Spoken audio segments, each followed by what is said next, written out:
জামাত খুবই smart player এবং তারা এটাকে নানাভাবে ম্যানেজ করতে পেরেছে। যেমনটা আমরা জানি যে ছাত্র শিবির ছাত্রলীগের মধ্যে ঢুকে কিভাবে একটার পর একটা বিশ্ববিদ্যালয়ে তারা জিতে চলেছে এবং তাদের কোনো লজ্জারও ব্যাপার নেই যে আমরা ছাত্রলীগ করেছি, আমরা এখন শিবির, তারা প্রকাশ বলছে। আপনাদের স্বাগত জানাই আমি আমার রাজনৈতিক বিশ্লেষণ শুনবার জন্য। নির্বাচন ঘনিয়ে আসতে শুরু করেছে, ক্যাম্পেইন শুরু হবে 22 তারিখ থেকে।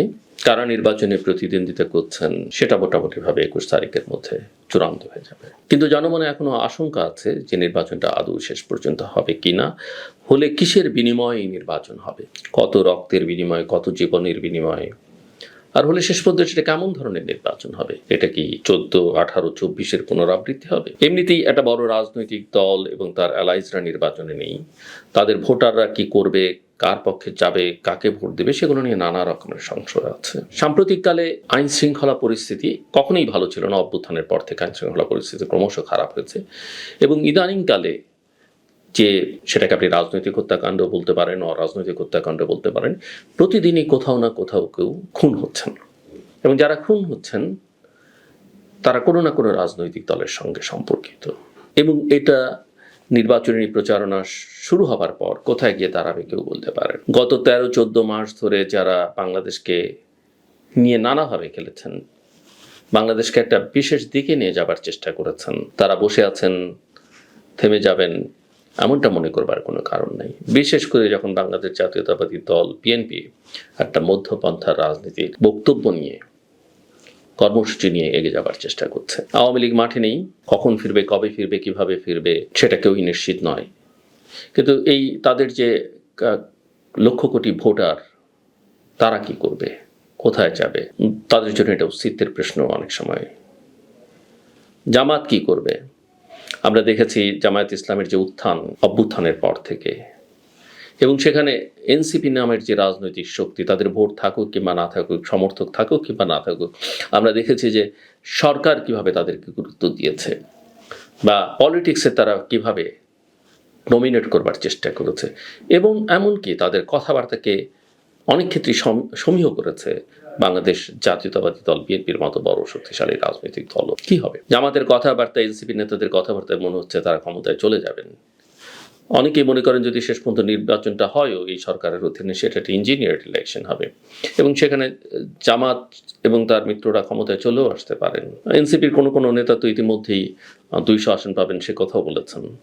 জামাতও একই রকম বার্তা দেওয়ার চেষ্টা করছে। অনেকে অবশ্য জামায়াতের প্রতিপক্ষ তারা খানিকটা আশ্বস্ত বোধ করছেন যখন ইসলামী আন্দোলন এই জোট থেকে বেরিয়ে গেল। আমার কথা খুব পরিষ্কার, এই যে বিএনপির সঙ্গে এলাই কে আছে কে নেই এটা ম্যাটার করে না, আওয়ামী লীগের সঙ্গে কে আছে কে নেই ম্যাটার করে না, হয়তো এক ধরনের পারসেপশন তৈরি করে গণমাধ্যমের জন্য বিশেষ করে, কিন্তু সাধারণ মানুষের কাছে আওয়ামী লীগ মানে আওয়ামী লীগ, বিএনপি মানে বিএনপি মানে ধানের শীষ।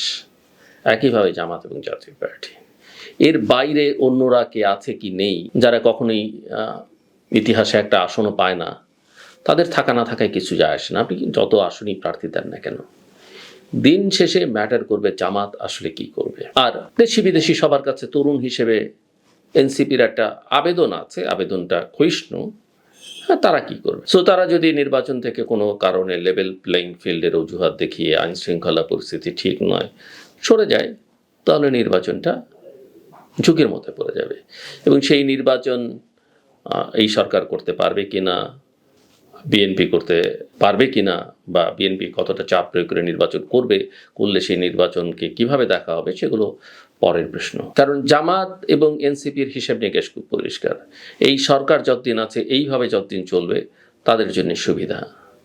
এত অনুকূল পরিবেশ তারা কখনো রাজনীতিতে পায়নি জামায়াত ইসলামী। সো সরকার দীর্ঘায়িত হলে, বিলম্বিত হলে নির্বাচন তাদের জন্য অনেক সুবিধা, কারণ প্রশাসন সহ নানা জায়গায় তাদের লোকজনকে তারা বসিয়ে ফেলেছে। অনেকে মনে করতে পারেন না এর তো বিএনপির সঙ্গে সম্পর্ক ভালো, ও তো আওয়ামী লীগ, এগুলো বলে টলে খুব একটা লাভ নেই। জামাত খুবই স্মার্ট প্লেয়ার এবং তারা এটাকে নানাভাবে ম্যানেজ করতে পেরেছে। যেমনটা আমরা জানি যে ছাত্র শিবির ছাত্রলীগের মধ্যে ঢুকে কিভাবে একটার পর একটা বিশ্ববিদ্যালয়ে তারা জিতে চলেছে এবং তাদের কোনো লজ্জারও ব্যাপার নেই যে আমরা ছাত্রলীগ করেছি, আমরা এখন শিবির, তারা প্রকাশ বলছে। শুধু দেশের ভেতরটাই বিদেশি শক্তিগুলোকেও আমরা গুরুত্ব দিই কিংবা না দিই, আমার কাছে মনে হয় যে অনেক দেশই জামাতের প্রতি এখন বেশ সহনশীল। অর্থবিত্তে এবং নানা জায়গায়, বিশেষ করে রাস্তায় দাঁড়িয়ে ফাইট টাইট করতো জামাত যথেষ্ট পরিমাণে শক্তিমান, এবং এটা তারা বিভিন্ন সময় দেখিয়েছে। কাজেই জামাতের সঙ্গে এনসিপির সঙ্গে কে থাকলো না, দ্যাট ডাজন্ট ম্যাটার। তারা কতটা নোংরা পলিটিক্স করবে, কতটা ভালো পলিটিক্স করবে, সেটা শুধুমাত্র জামাতের উপরে নির্ভর করে। সো আর এই সরকারের মধ্যে আইন শৃঙ্খলা পরিস্থিতি উন্নয়নের একটা ভালো নির্বাচন করবার কোনো লক্ষণ আছে বলে আমি মনে হয় না। আমি তো দেখি না নির্বাচন কমিশন বা সরকার জাতীয় সংসদ নির্বাচন নিয়ে কিছু বলছে। তাদের সমস্ত আগ্রহ, মাথা ব্যথা গণভোট নিয়ে। প্রচারণা চালাচ্ছেন, উপদেষ্টারা বিভিন্ন জায়গায় যাচ্ছেন, বিভিন্ন জেলায় যাচ্ছেন, এনজিওগুলোকে ডেকে এনজিওগুলো বলছে হ্যাঁ ক্যাম্পেইন করবার জন্যে, প্রশাসন হ্যাঁ এর পক্ষে ভূমিকা রাখছে বা ক্যাম্পেইন চালাচ্ছে।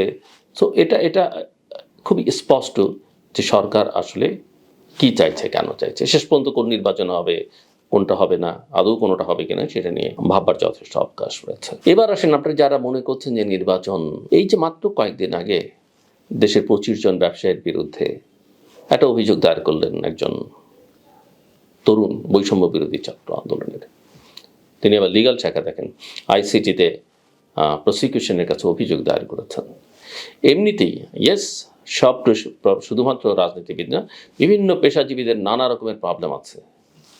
আমাদের সাংবাদিকদের মধ্যে আমরা দেখেছি কিভাবে চাটুকারিতা তারা করেছেন, কিভাবে সুবিধা নিয়েছেন, একই কাজ ব্যবসায়ীরাও করেছেন। কিন্তু তার জন্য তাদেরকে, কারণ চাটুকারিতা চামচামের জন্য তো কোনো আইন নেই আর মামলাও হতে পারে না, তাদের বিরুদ্ধে নানা অভিযোগ এনে যেভাবে অনেকে জেলে আছেন, পালিয়ে বেড়াচ্ছেন, অনেকে সাইডলাইনে চলে গেছেন।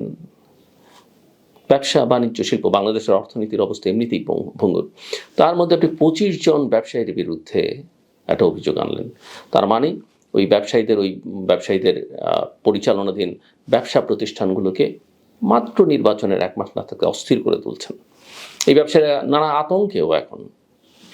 অভিযোগ কি, আমি কয়েকটা নামও বলতে পারি, বা আমি মনে করি না যে ইয়েস তাদের অনেকেই শেখ হাসিনাকে সাহস শক্তি জুগিয়েছেন কেবল অর্থবিত্ত দিয়ে নয়, কথাবার্তা দিয়েও, এবং তারা বাংলাদেশের মানুষের অর্থকে অনেকে অন্যায্যভাবে লুটেপুটেও খেয়েছেন। কিন্তু অনেক নাম দেখে আমি একটু বিস্মিতই হলাম। নাসিম মঞ্জুরের নাম, যিনি কোনো পলিটিক্সের মধ্যে কখনই ছিলেন না, এমনকি শেখ হাসিনা পতনের আগ মুহূর্তে যে ব্যবসায়ীদের যেই সভাকে কেন্দ্র করে এই অভিযোগটি আনা হয়েছে, সেই সময় নাসিম মঞ্জুর যখন বক্তব্য রাখছিলেন, আপনাদের স্মরণ থাকবার কথা, কিছু প্রশ্ন তিনি রেইজ করেছিলেন, তখন সালমান রহমান তাকে থামিয়ে দিয়ে কথা বলতে দেননি। এবং সৈয়দ নাসিম মঞ্জুর কখনই কোনো পলিটিক্সের সঙ্গে ছিলেন, অত্যন্ত সজ্জন, একদম নির্দলীয় ব্যবসায়ী যাকে বলা যেতে পারে। হেলাল উদ্দিন, এই যে দোকান মালিক সমিতির নেতা, এবিসিসির পরিচালক ছিলেন, আপনাদের স্মরণ থেকে ওই সভায় তিনি প্রশংসা করেছেন, করতে করতে এই কথাও বলেছেন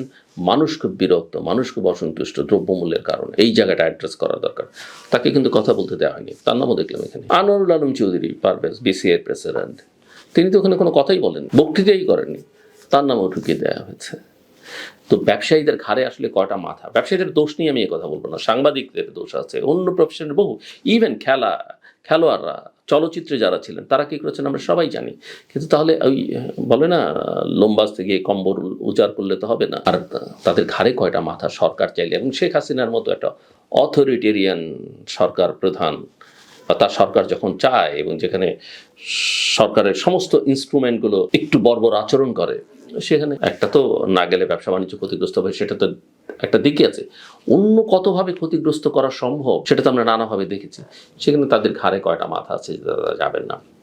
হ্যাঁ, কে অতিরিক্ত করেছে, অতিরিক্ত সেটা তো খুবই স্পষ্ট। কিন্তু ঢালাওভাবে যদি এটা করেন, তো দেশের, আমাদের অর্থনীতি যেই বিপদগ্রস্ত অবস্থার মধ্যে আছে, সেখানে এটা করলে তো আসলে দেশের 12টা বাজার হয় নাকি। এই কারণে করা হলো যে যারা বিএনপিকে স্বাভাবিকভাবে দেখতে চান না, তারেক রহমানকে সামনে প্রধানমন্ত্রী, পারসেপশন ইজ লাইক দ্যাট, তাকে দেখতে চান না। তারেক রহমানের সঙ্গে এই ব্যবসায়ীদের কেউ কেউ সম্প্রতি দেখা করেছেন, সে কারণেই তাদের হঠাৎ করে ব্যবসায়ীদের একটু নাড়াচাড়া দেওয়া দরকার, একটু টাইট দেওয়া দরকার। কারা এটা পেছন থেকে করেছেন বুঝতে শুভবুদ্ধি সম্পন্ন বা যাদের বিবেক আছে বুঝতে অসুবিধা হওয়ার কথা নেই।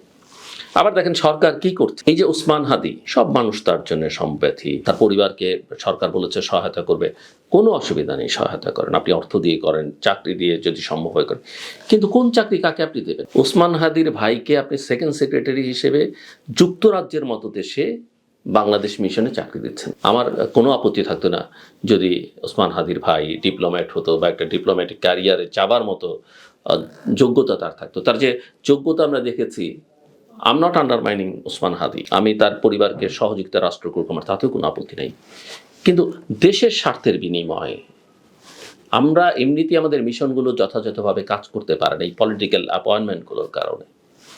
সো এটা আপনি কিভাবে করেন? আসেন সেটা বাদ দেন, আরেকটা দিকে তাকান। নির্বাচনের নেই 1 মাস আপনি বিমানের বোর্ডে 3 জন ব্যক্তিকে পরিচালক পদে বসিয়ে দিলেন। তারা উপদেষ্টা 2 জন অন্তত, বা স্পেশাল অ্যাসিস্ট্যান্ট নামে 2 জন উপদেষ্টা। ডক্টর খলিলুর রহমান, নিরাপত্তা উপদেষ্টাকে আপনি বিমানের পরিচালনা বোর্ডে কেন বসিয়ে দিলেন?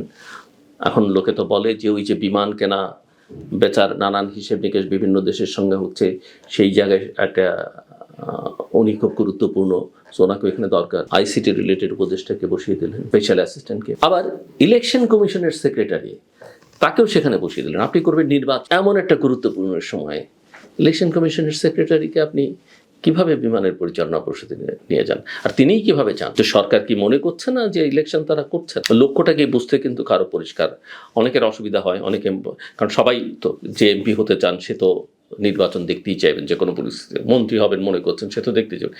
তো বাস্তবতাটা কি বলছে আসলে, সরকার আসলে কি চাইছে সেটা আমাদের বোঝা খুব দরকার। এবং বাংলাদেশ আগামী দিনগুলোতে যে অস্থিরতায় ভরবে না, এখানে মানুষের নিরাপত্তা যে হুমকির মুখে না, নির্বাচনকে কেন্দ্র করে কি ঘটবে সেটা নিয়ন্ত্রণ করবার ন্যূনতম সক্ষমতা, ন্যূনতম চেষ্টা এই সরকারের মধ্যে নেই। তারপরও যারা ভাবছেন সব ঠিক হয়ে যাবে, আমরাই ক্ষমতায় যাব, তারা ভাবতে পারেন। ভাবতে তো, ভাবনার জগতে তো অন্য কারো হস্তক্ষেপ চলে না, তাই না? আপনি ভাববেন আমি সেখানে তো ঢুকতে পারবো না, বা আমার ভাবনার জগতে আপনি ওই অর্থে ঢুকতে পারবেন না। সো ভাবতে থাকুন, কিন্তু আমি ভালো কিছু দেখি না।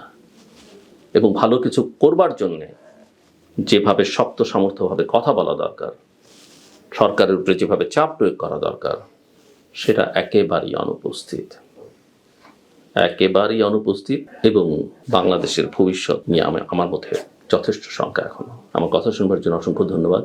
আপনারা সবাই ভালো থাকবেন এবং নিরাপদে থাকবেন।